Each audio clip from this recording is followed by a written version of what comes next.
Salut, samedi 9 novembre 2024. Alors là, c'est le nouveau délire.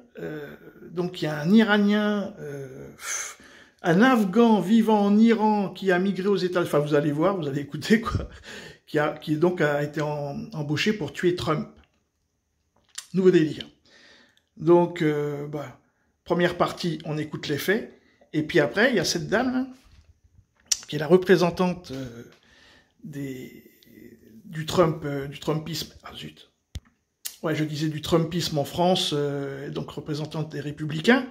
Elle a fait une... Je vous laisse le suspense, vous irez écouter. Allez, on y va. Celui qui a été arrêté, l'agent principal de l'Iran inculpé, s'appelle Farhad Shakeri. Il est accusé d'avoir recruté des criminels de droit commun pour le compte des gardiens de la Révolution.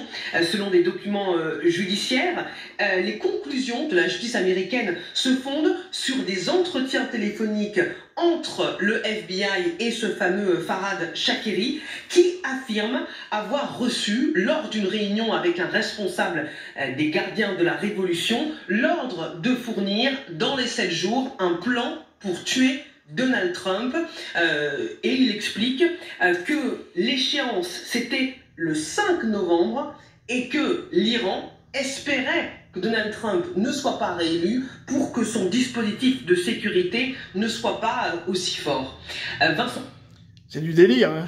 C'est vraiment n'importe quoi. Alors maintenant, on va écouter... alors chacun donne son avis, donc ça je vous le passe, jusqu'à cette dame-là, qui est vraiment très intéressant. Voilà. Donc là, ce sont les nouveaux drones chiens qui protègent la résidence de Trump, Mar-a-Lago. Il y a des drones volants, des drones sur Terre qui marchent.